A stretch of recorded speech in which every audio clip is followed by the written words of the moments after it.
on YouTube? Another video coming at you from Redskins Rant. Hail to the Redskins. Before I get started, please hit the subscribe button, and you get videos like this all the time. Without further ado, let's dive into this. So, today I'm probably going to be doing a handful of videos. If I get a day off, if I get some time to myself. But I decided to make some content to put out to you, the fans of Washington. What I'm going to go over today is really just a really in-depth analysis of the salary cap that Washington is dealing with, and what we can and cannot do to overcome the cap options or cap issues that we have or don't have. So without further ado, let me dive into this. So Washington's, this is projected, this is not accurate. It could be $10 million more, it could be $10 million less. But as of this very moment, the projected salary cap is $191,830,173. Washington has $35 million in cap room right now. Now, that doesn't sound like a lot, but you got to understand, a lot of teams don't have anywhere near close to this much salary cap. Like if I were to bring up, let me just pick one here, Pittsburgh. If we look at Pittsburgh's salary cap situation, negative $34 million. That means they have to cut bait with 3 or 4 players to have room to add players. So, for example, if they cut Ben Roethlisberger, for example, he's worth $41 million this year. Oh my God, $22 million. So they could save $22 million cutting him. Joe Hayden, they could cut him, and if they like Tuitt, they can cut him. So now they've cut 3 of their highest paid players basically, and they still don't have cap space. Marcus Pouncey apparently he's retiring. So maybe they're going to get some money back that way. But there's a lot of things the Steelers don't have cap space for. Now next year they're fine. They have a lot of guys coming off the books, like a lot of guys coming off the books. But as of this year, they don't have a lot of cap space. They're over by $34 million. So Washington has a similar cap space where they have a lot available to them. And as it's projected over the next few years, they actually have a lot of cap space in the next few years to sign players and so on and so forth. So I want to go over in depth what Washington can do financially to give themselves the most money. Okay? So the first thing I want to go over is Alex Smith. Now, I don't quite know the rules on retiring. I'm going to Google that really quick while I'm talking to you. Do NFL players get money when they retire? I think they get some kind of stipend from the league for ever. Yeah, they don't. Okay, so I don't know what happens to them. Okay, hold on. What happens to the contract money NFL players get when they retire? Okay, so hold on. Against the current year salaries, player retirement is treated the same as a player or cut or traded. Okay, so basically, if Alex Smith either he retires or we cut him, either way, it's the same outcome. If we cut him, we save ourselves a decent amount of money. He's owed $23 million this year. So he would get paid out. We wouldn't owe him $14.7 million. But if we trade him after a certain point, I think it's trade after June 1st, we only owe him $4.3 million. I think if we trade after that point as well, that's the same exact thing, same outcome. So maybe someone's desperate for him. I doubt it. I think he's going to retire. I honestly think he's going to retire, and I think he should retire. But I think he's actually going to. I clicked on the wrong person there. I think he's actually going to get cut, though. I think so. Washington will cut him. They'll probably wait to cut him June 1st to save themselves the extra $5 million. I think that's where Washington's at. And by cutting him, if you look at the cap space went from $35 million to $14 more million, adding up to $49 million. It's almost $50 million by cutting one player. So that's a good amount of money. That's a good amount of money to add players and re-sign players, so on and so forth. The other player that I would cut is you have 2 options here. One is Landon Collins, which I think, I would cut him after June 1st. I would do everything I can to keep him on the roster until June 1st and then cut him. If you cut him after June 1st, you basically save yourself $9 million. So, yeah, we can, I'm sorry, $7 million. So if we cut him after June 1st, we can save ourselves about $7 million. And really, that's only the 2 players on this roster I think you can get rid of, except for one other one. I'll go over that here in a minute. But the only other heavy cap space you have are cap hits on this team are, you have Chase Roullier, which just got signed to a big contract, so it wouldn't make sense to cut him. You have Chase Young, we're definitely not going to cut him. Morgan Moses it wouldn't matter either way. You cut him, it's $2 million. It wouldn't really save you anything. So I don't think anyone else is movable, and I don't even think I would cut Kendall Fuller. I think he played great for us this year. There's only one player I would consider, and that's Jonathan Allen. Jonathan Allen, if traded, saves us $10 million. So that puts us at $65 million. Now, here's why I'm saying John Allen needs traded, and Washington is going for quarterbacks. I'm going to go over the quarterback situation in Washington here in a little bit. But right now, Washington needs a quarterback. And there's options out there for Deshaun Watson. There's options out there for a ton of different quarterbacks that Washington could have. Sorry, I'm adjusting my cords here. They're getting all tangled. So Washington has a ton of options at quarterback that they're going to have to give up some assets to get. Either it's picks, players. I'll kind of go over in a little bit what I would consider trading for X player, whatever player we talk about. But Jonathan Allen is one of the ones on the list of who I would consider trading. Matt Ioannidis is another one that might be on the trading block for trying to get a good quarterback. But his is only $3 million. Jonathan Allen says it's $10 million. Not to mention next year we have to sign him long term. So let's get something for him now and save ourselves another $10 million on the cap. That's my opinion. I think he's a good player, don't get me wrong, but he's also out of position. He's a defensive end playing defensive tackle. And because we have two, almost all-pro defensive ends, there's kind of no point in us continuing the process of having 3 or 4 defensive ends when we're going to draft some to back up Chase Young and Montez Sweat. So, without further ado on that, I think Jonathan Allen will get traded. So he will cost us nothing. It knocks $10 million, like I said, off our books. And we don't have to worry about it. I wouldn't cut him. I mean, if you have to keep him, keep him. He's still a good enough player. But you have Matt Ioannidis. You have John Payne. You have Tim Settle. I think you have Tim Settle for one more year. Tim Settle. Yeah, Tim Settle. You have Tim Settle for at least another year. Who I would cut, though, is, let's go through the roster here. Some guys I would cut just because they suck. Going down the roster here. John Bostic, he's still on the roster. But, I mean, if you cut him, how much would it be to cut him? Or trade him? It's not worth it to cut him. You might as well just keep a hold of him unless you find a better player. But I'm not going to cut him. Cornelius Lucas, perfectly fine there. Peyton Barber. I'm surprised Peyton Barber. I thought he was his last year in his deal. I would cut Jerron Christian if possible. I know it wouldn't save that much money, but I would cut him. And as one of the, I would cut Troy Apke in a heartbeat. I would cut him in a heartbeat. He's not a very good player. He's not played well for us. So I'm not the biggest fan of how he's adapted and grown. I don't like it. I'm not happy with it. I'm not going to harp on that on this video, but he's just not been a productive player. But he wouldn't save us that much money anyway, so I'm not going to worry about showing that. But my point is I think Washington will end up trading Jonathan Allen in the trade to get one of these quarterbacks, whether it's to get Deshaun Watson, whether it's to get Matt Stafford. There's a couple other options out there too. There's a Derek Carr rumor.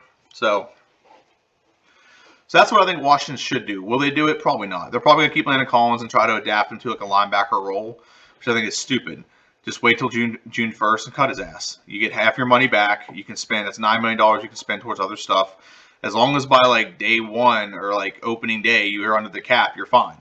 You can sign players, and as long as you get enough players, you have the cap space. So, moving on to the next part is the free agency. I think I've gone over this before. I'm not going to go too much in depth on this. Basically, what it's going to cost to keep everyone. Now, I'm assuming we're trading Jonathan Allen because I think we're getting a quarterback. So, Brandon Sheriff is going to cost about, it's going to be more than a 1-year deal. I'm just doing this for semantics right now. So I have the number on here, and it counts it. Probably all of his money guaranteed or whatever, at least the first year. So I'm not going to do anything like that. I think I would love to keep Kerrigan for $5 million, but I don't think it's going to happen. Kevin Pierre-Louis, I would consider. Thomas Davis needs to retire. Ronald Darby cost about $6 or $7 million. I think it's going to cost about 1 year, $7.5 million. So I think that'll be the cost for him. Dustin Hopkins, whatever kicker we decide to go with. It's not so much just him, but whatever kicker we decide to go with will cost about that much money, a little more than $1 million. It might not be Dustin Hopkins. It's kicker X, whatever you want to call it. Moving Foster, no. David Sharp, no. Ryan Anderson, I wish we could, but he's just going to cost too much money. Our long snapper, if we get a long snapper worth more than this, I'll be surprised. Like $1 million, a couple million. Michael Kendricks, no. Taylor Heineke, I think we should sign him. Extend. He'll get a couple-year deal because he was such an effective player in this offense. But I think $3 million is a good price tag for a backup. He really earned his money this year. He didn't play that much he played literally like 1.5 games or 1 game and a quarter. So, yeah, and I think the other person you're going to have to sign as well is Cam Sims. I think Cam Sims is looking for, what's the restricted free agent tender? No, I don't want to do that. I think what we're going to do with him is we'll give him the best contract he's ever had. It'll be like a prove-it deal, give him about $3 million. So there we go. So that's what it cost us to sign the players. I don't want this guy. Why would Michael Kendricks be on here? No. How'd that happen? Make sure I didn't actually sign someone else. No. Okay. Oh, no. Taylor Heineke. That's what I wanted to do. That one's a $3 million one. So it doesn't matter. I mean, it's the same amount of money. Or like $2.5 million as a backup. Maybe he plays a lot this year. I don't know. But it'll probably give him like a 2 or 3 year deal.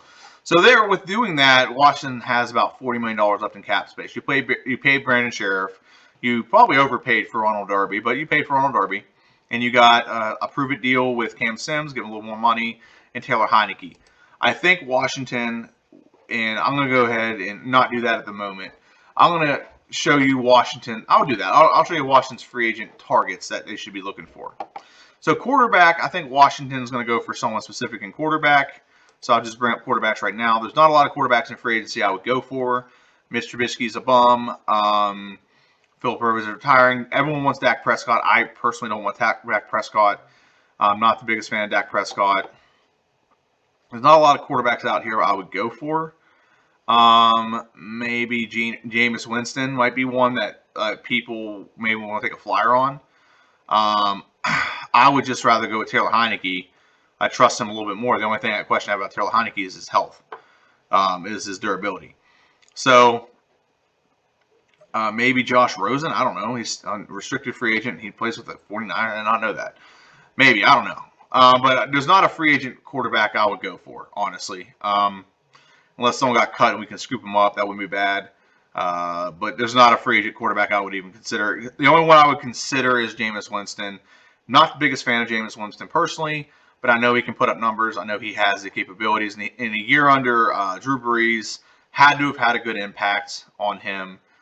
I do not want to go anywhere near Cam Newton. There's a lot of quarterbacks that people want us to get. Not going to happen. I'm not going to even consider those things. Like I said, the only one I consider is Jameis Winston, and I'm very iffy on that. I'd rather go with Taylor Heineke and draft someone if that's the case. But I mean, he wouldn't be a horrible one year stopgap. Running backs, I'm not going to go over running backs too hard because running backs are Washington really doesn't need running backs, so I'm just really not going to get into that. Now, receiver. Allen Robinson is a receiver I think Washington needs to consider. AJ Green's too old, so T.Y. Hilton's too old. You want to get a young receiver that you can have for the next 3 to 4 years while they're still in their prime. For example, Allen Robinson is the one that I think he should get. This will show me his salary that he's had the last few years. So, like the last few years, he's made about $15 million. Like last year, the year before that, he made $15 million.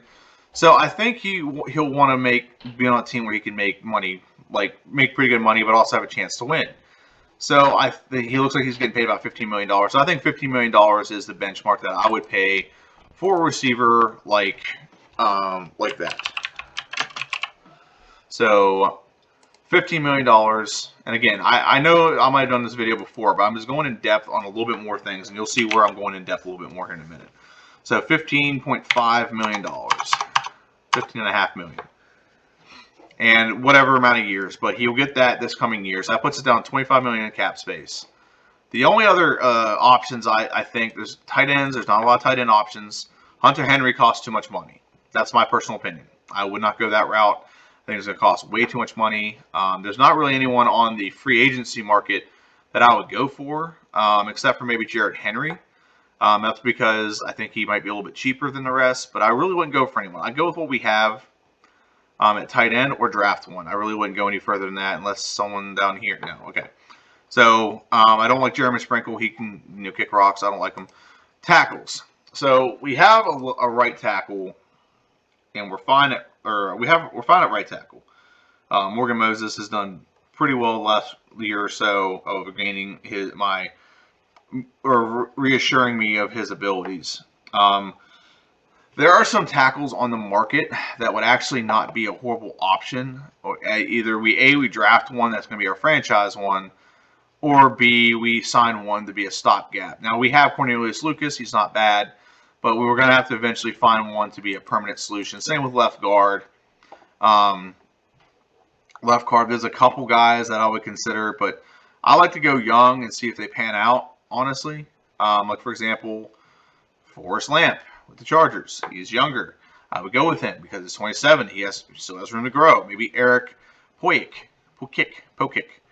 He's cheaper. I would give him an opportunity. We're good at center. We're good at right guard. We're about to re-sign Brandon Sheriff to a big deal. Right tackle, we're still good there. We don't really have to do anything with right tackle. Inside defensive line, we don't need to do that. We are set at defensive line. Let's see here. Edge rusher. I mean, edge is going to count. Ryan Kerrigan, but we don't need edge rushers. We're good at edge. Linebackers, where Washington needs to find some people. Like Avonte David wouldn't be a bad one, but I like to go cheaper. I like the Devontae Campbell. Devondre Campbell. I would rather go that route. Have him a little, like 4 more years. He'd be a little bit less money. Wouldn't mind that option. Honestly, if you're gonna do that, you might as well just go with Pierre Lewis again because he knows our scheme. Bruce Irving wouldn't actually be a horrible option as well. But there's not a lot of really great linebacking options other than Levante David. He's 31. He's on the lower end part of his career. But he plays very well, so wouldn't be mad about that by any stretch. But, yeah, he is he's a player that I like for sure. And I'd love to see him in the burgundy and gold. Safety. Now, I'm of an opinion that a lot of people aren't going to like. I actually like our safeties. I think we get rid of Landon Collins and we go forward with the Shazier, Everett, and Reeves competing for the one safety, and the other safety is going to be Cameron Curl. So I think that's the option we have there. I like that option. I think they played well. I think all you have to do is if you increase the middle, if you improve the linebacking core, that our defense is one of the top 5 defenses in the league. That's where our defense was lacking, was in the middle of the field. That's our linebacking core. Cornerbacks. Not really any quarterbacks that I would go break the bank for. There was a couple last year I would have, but not this year. So there's like Mackenzie Alexander, Mac Kinsey, would be one I consider in free agency for the right price. Brian Poole from the Jets wouldn't be too bad either. There's just not a lot of good ones available, but I think we're going to sign Ronald Darby. If we have faith in him, maybe just a 1 year, and we're going to actually try for someone a little bit younger and better. I don't know, but I actually like Ronald Darby. He's only 27, so I would just go that route. We don't need to get that many corners. And in kicker, there's not a lot of kickers out there, but obviously Matt Prater's available. Zane Gonzalez. I don't like. I mean, this doesn't matter to me. Kickers are a dime a dozen. I mean, if you have one good kicker, that does help. I'll probably go with Gonzalez. That'd be the option I'd go with. Excuse me. When it comes to free agency, there's not a lot of things I think Washington's going to do in free agency. That's why I didn't want to go over too much about it. But with Washington and free agency, there's still $25 million left in cap space. So, what do we do? What is Washington going to do? Well, Washington has a couple options to getting quarterback. Okay, New York Jets. So here's one option that I personally like. I think it gives us the most bang for our buck. We get the max amount of money and weapons we can put around this player. We don't have to give up that much to get him. So, for example, if we trade for Sam Darnold, we spend, how much do we spend? We spent $4 million. So he cost us $4 million if Washington were to trade for Sam Darnold. We probably only have to give up a fourth or third round. We have 2 third rounders this year. Give them one of those and get Sam Darnold if we can't get any of these other options. Now, these other options are obviously a better option. This is low risk, high reward to me. Sam Darnold has been on a really bad team. His best offensive weapon is Jamison Crowder, a player Washington cut years ago because they didn't feel like paying him money because they didn't think he was up to snuff. He's a good player. I think he's an okay player, but he's just not the best player. Okay, he's not the best player by any stretch of the imagination. And that if that's your best offensive weapon, the fact that you put up any kind of passing yards whatsoever is astounding to me. And that's basically what it comes down to. Sam Darnold did not have any weapons, and I think he still put up a decent amount of yards. I think he was very poised, a very poised player. So if Sam Darnold is available and the Jets trade for a quarterback or they draft one, I would consider trading for Sam Darnold. Give up a fourth this year, maybe a third next year or something like that. And you only have to spend $5 million on quarterback. Now, the trade-off, he could suck. It's fine. We have Taylor Heinicke as a backup to play if he sucks. He also, if he does play good, we have to pay him money next year. The market for him is not going to be very high. That's another trade-off. If he does okay this year, we can re-sign him for a minimum like $15 million. That's not that much for a franchise quarterback. So we have options. If not, if we don't like him, we can let him walk. And we didn't give up the house to get him. We're gonna have a low draft pick next year anyway. If he sucks, probably. And then we can just draft our new quarterback next year. So that's why I like it. It's low risk, high reward. He could come in. Let's say he comes in with those like 4,000 passing yards, and we don't give up a fourth rounder for him. Okay. Then we sign him long term. We have a franchise quarterback. So that's the way I personally see it. So that's an option to me. And that, like I said, trading for him, they paid $5 million. They paid half his salary. We paid only $4 million for a quarterback.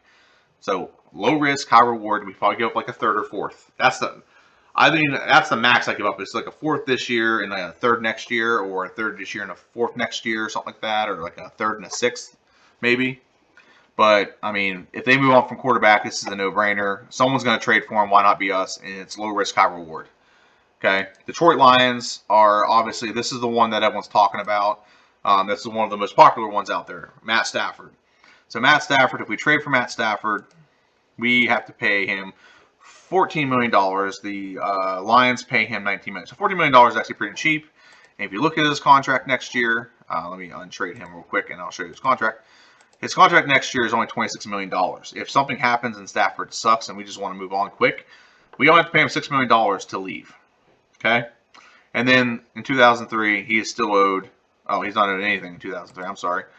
I thought 2000. No, I'm sorry. 2003, he is owed only $3 million. It is a very team-friendly deal, where he's probably going to want an extension by then. But $3 million is always going to cost. So he is a very cost-effective, a very good costing quarterback. That's like Alex Smith. We traded for him and gave him $20 million a year. Very low considering a franchise quarterback. So I'm going to get into some of these here in a little bit. Costs about $40 million a year, or upwards of $35 to $40 million.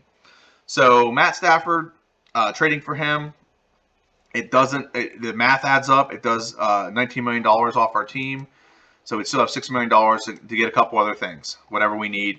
And we haven't even got to the point where we have to make cuts and cut down the roster. So there's always still extra money we can go with. So the thing about Stafford is, what do you got to give up? Okay? What are you going to give up? Are you going to give up? I'm not going to worry about that. The thing about Stafford is, what do you got to give up to get him? There's rumor that there's like a first and like 2 firsts.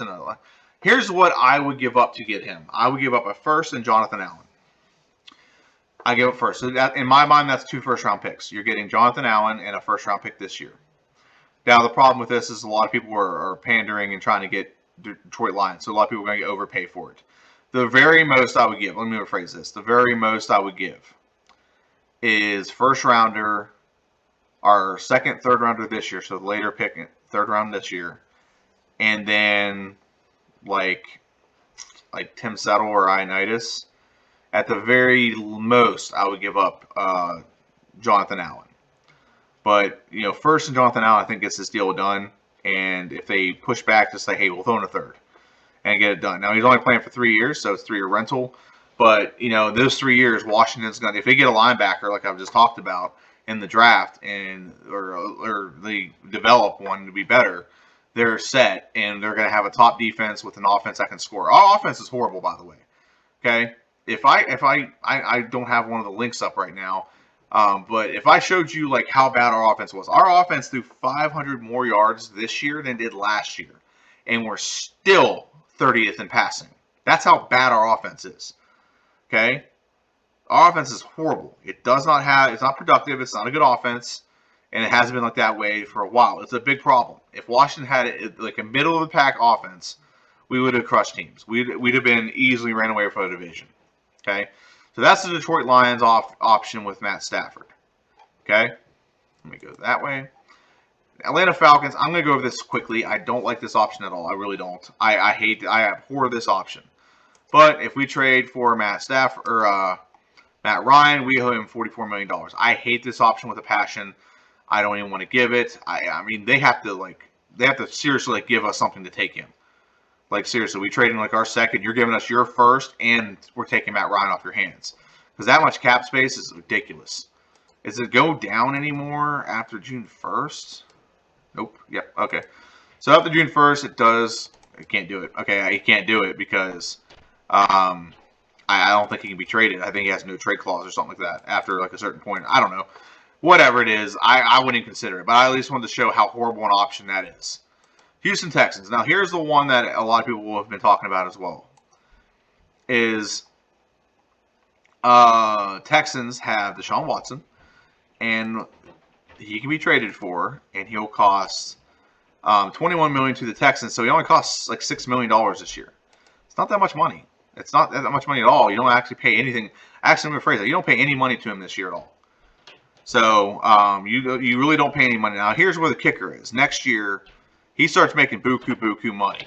Okay, he starts making $40 million plus, and then you got another $40 million, and then 2024, $37 million. So he costs a lot of money, but he is a franchise quarterback. I don't want to undersell that. He is a bona fide franchise quarterback. So literally, you can have Deshaun Watson, and here's what I would give Deshaun Watson. I think 3 players are off the table when it comes to trading for Deshaun Watson. I really think 4, but I'll say 3. I think Chase Young is not on the table. Montez Sweat is not on the table, and I think Terry McLaurin is not on the table. Those are 3 players that I would not give up to trade for anyone. Okay, I honestly think Jerron Payne should be in there too. That's someone I don't want to give up either. But if that's what it costs to get a franchise quarterback, and we still have their core 2 defensive ends that are like the future attitude of our team, then so be it. I would be okay giving 3 firsts, 3 firsts, a third this year, a 5th next year. So first this year, a third this year, second, third. We have 2 third-rounders. A first next year, a 5th next year, a first the following year, and Jonathan Allen. That's who I would give up to get it. It clears $10 million in cap space. It gives them 5 picks, and we get a franchise quarterback that can play for at least the next 5 years. So I don't think that's a bad. I think that's a bad. I really would only like to give like 2 firsts and Jonathan Allen because he's a first-round player, my first-round pick. But I think the market is going to require more than that. So that's why I think that's going to be the route that has to be gone to get it done. Is you got to give a little bit more oomph. And to add that oomph, 5 picks. I think 5 picks and John Allen is perfect because we're not going to be able to sign John Allen. If we sign John Allen, we're going to cut into money that's going to sign Chase Young and Montez Sweat and Terry McLaurin in the next few years. So I'd rather not do that, and I'd rather re-sign Jerron Payne. We have other guys. We have Matt Ioannidis on the contract, and he's kind of cheap that we can have for the next year or 2. So that's the Texans are not, like I said, it's not a Deshaun Watson is great, but we do have to give a lot of stuff for him. That's 3 years of firsts. But we're going to be set at quarterback the next few years. So really we just got to rely on player analysis, which we've been good at the last few years, but we did just really get rid of Is it Kevin Smith or Kevin, whatever his name is? The guy who's been our they didn't promote him to GM like he should have been. Can't think of his name right now. I cannot think of his name. Regardless of that, that's the situation trading with the Houston Texans. Is I'd almost ask if we can get in the deal. I'd want to get J.J. Watt, take him off their hands, pay him, probably renegotiate his contract, but I'd probably just do that. Where I just take J.J. Watt off their hands too. That way I don't have to deal with them. So, yeah. Okay, so the next one, Las Vegas Raiders. This is one that I've heard recently. Like I said, I don't hate this one. Okay? I don't hate this one. Because I don't think Derek Carr is that bad of a quarterback. I think he's been in some rough situations. I think the Raiders are not a very well-run franchise. They've been that way for years. But if you trade for Derek Carr, you have to pay him $19 million. So we have the cap space to do that. Our cap space, like I said right now, is $25 million. If you trade for Derek Carr, his contract is good this year, bad next year for us. Now, what happens if you trade after the first? You can't do it. Okay. So that's $2.5 million they pay. Maybe in that agreement they agree to pay more. I don't know. But you'd have him for next year at $19 million a year, which is not bad for a franchise quarterback. And like I said, you wouldn't have to trade him. If you wanted to trade him next year, you could too. And he's not on the books for the year after that, is he? No, okay. So it's not bad. That's not bad money. It was like $20 million. It's not bad money for a franchise quarterback. That's actually very cheap for a franchise quarterback. He's young. He's 3 years younger than Stafford. He'll be 30 when the season starts this year. So that's the trade-off you have with it, is you're getting a quarterback who it's proven to be okay. Him and Stafford have about the same stats. What do you give up to get him? I don't think a first is worth it. I'm going to be honest with you. You're only getting them for 2 years. At least Stafford's a 3-year rental. This is a 2-year rental. And we got to pay more this year. So I'd say the highest I would go is a second round. Just like it's the same kind of pick that I would that I gave or I offered for or was offered for Alex Smith, a second rounder. And maybe a player. So second rounder and maybe like Tim Settle or something like that. Or, hey, John Allen. I'm sure that Las Vegas Raiders coach John Gruden would not hate having Jonathan Allen on his roster for a year, and he has the cap space next year to sign him. So that might be something that they're interested in. But like I said, I wouldn't go any higher than a second. Or if I did a third in Jonathan Allen, that is my sweet spot. A third in Jonathan Allen, maybe a sixth next year, maybe. That would be my sweet spot. And then the last option that's out there is the Los Angeles Rams have Jared Goff. His contract is so bad. If they trade him, it's going to be horrible. It's not too bad, actually. But Washington ends up paying. It's not actually not too bad. It's like $13 million this year. Let me look at that again. Jared Goff, $22 million. If you trade him, you got to pay him 12, basically. You got to pay him $12 million. So that's not too bad. This year, it's not bad. Let me look at next year real quick. And next year is no guaranteed money, so you can always cut him next year. So next year, he'd be worth $32 million. Year after that, he'd be worth $32 million. Year after that, he's worth $28 million. So you do have a quarterback you have on the books for years to come.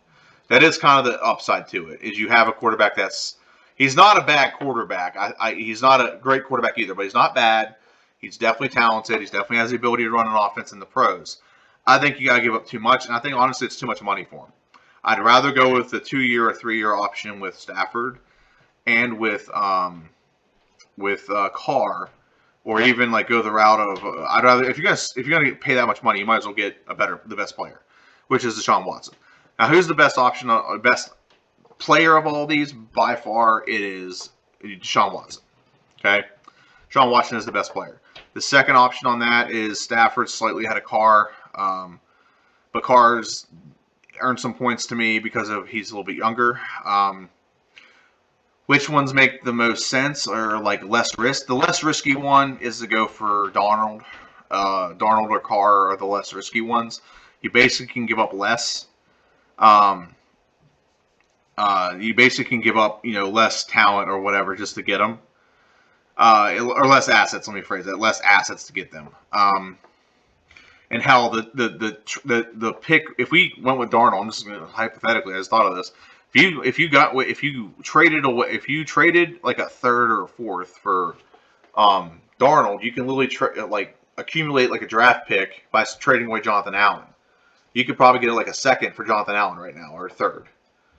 So yeah, so that's kind of the situation. Me personally, like I said, the best option is Deshaun Watson. I don't even think that's a question in anyone's mind. Deshaun Watson is the best option.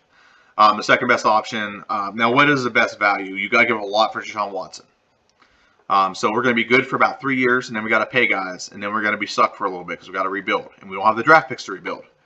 But Deshaun Watson, we're competitors right from Jump Street. The second he steps into our doors, we are Super Bowl contenders next year. We're definitely like division winners. I think that's like a definite. And if we do the rest of the things that I've suggested we do, we have the cap space to do a lot, to do a lot of things with this team. Like with Allen Robinson and Terry McLaurin, that's scary. And if our third weapon is, if our third offensive weapon, like receiving wise, is Logan Thomas, that's our third best passing. That's a pretty good option to have. Or like Kelvin Harmon's our third receiver. That's good. He was a second receiver a couple years ago. I mean, he's coming off injury, but I mean, we'll see on that. But that's what Washington's dealing with. Is if you get Deshaun Watson? I'm going to go through this one more time. Sorry, Deshaun Watson. It's a higher risk. You're giving up a lot of assets, but I think the risk is very minimal because of how good he is. He could get injured, but I think the risk is very minimal because of how many assets you're giving up. But he's so good that's worth it. Okay. Darnold is very low risk, high reward because you're giving up very little to get him, period. And you still retain all your first round picks to do it. The question is, if he pans out, you got to pay him next year, but he ain't going to be worth that much money. Matt Stafford is a risk because if you're giving up more than 2 first rounders, I think you're giving up too much because you're having to rebuild the quarterback position in 3 years. And then Carr, I think Carr is less of a risk because 1, he's younger, 2, his contract's shorter, and 3, if we give an extension, he may not have to pay him that much. And I'm not even going to talk about the Goff issue. I don't think Goff is a quality option. If we're going to have to go that route, just trade up and draft someone. Okay. So this has been a 37-minute video about Washington's cap situation. I want to go over every quarterback situation, every scenario. So, like I said, we can get a quarterback. A lot of the quarterbacks we can get for under the cap space. Adding a free agent, Allen Robinson, we'll probably spend a couple more $1 million in like some lower budget roles, like just some depth in like line and something like that. And then we have the draft. And I'm actually going to do a draft prediction video next. So stay tuned for that. But this has been Redskins Rant. This is JD. Hail to the Redskins. I'm thinking about changing my channel name. I've noticed that a lot of it doesn't come up in search results. I've searched from like my other channels. It doesn't come up in search results when you search for it because the name Redskin is like flagged or something. So I'm thinking of a new name for my channel. What do you think it should be? I was gonna wait until they rename the team, like Red Wolf Rising or something like that, or Hail to the Red Wolves, something like that. HTT Red Wolf, something like that. I don't know. But what do you suggest should be my channel name? Give this video a like, hit that subscribe button, share it to your friends, follow me on Twitter, Redskins Rant, sorry, and that's in my video. See ya.